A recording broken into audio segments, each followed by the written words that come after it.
Cosatu says the growing wage gap between workers and management is adding to the anger of striking mine workers at Lonmin mine in Marikana, and the TAC has asked the public protector to investigate the ongoing use of a device used to perform medical male circumcisions in KZN.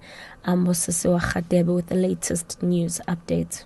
Cosatu says the growing wage gap between workers and management is adding to the anger of striking mine workers at Lonmin mine in Marikana in the northwest.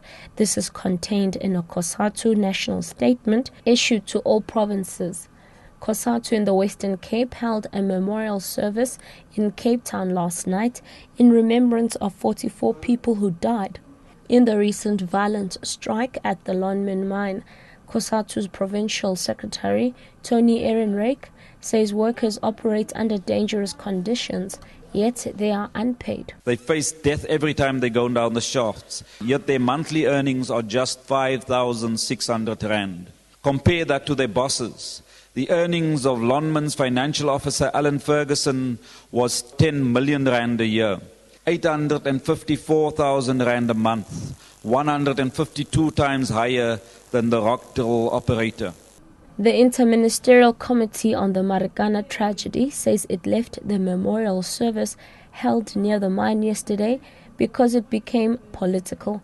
Members of the team attended the community's memorial service but left after a speech by expelled ANC Youth League President Julius Malema, who again blamed the government for the events at Lonmin's mine, where over 40 people lost their lives.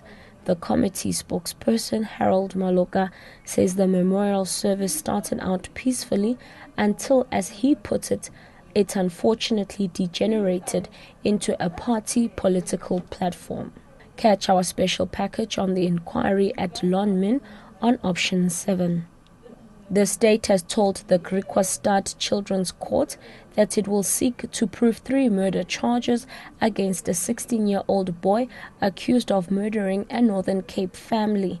Prosecutor Heinz Klutter revealed this during arguments in opposition to the teenager's bail application. Rulani Baloy reports.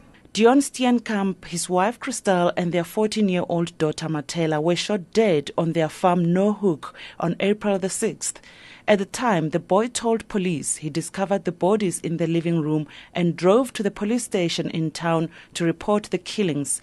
The boy's bail application is due to be heard in the Children's Court today. Rulani Baloy, SABC News.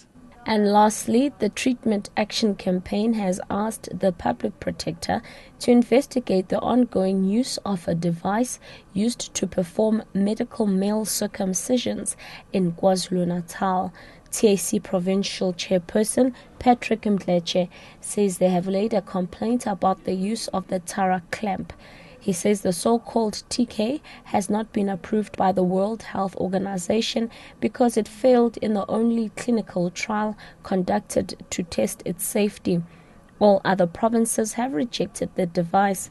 The KwaZulu-Natal Premier's spokesperson, Dabezinhle Sibiya, says a team led by Health MEC Sibongiseni Dlomo has been assembled to address the TAC's concerns.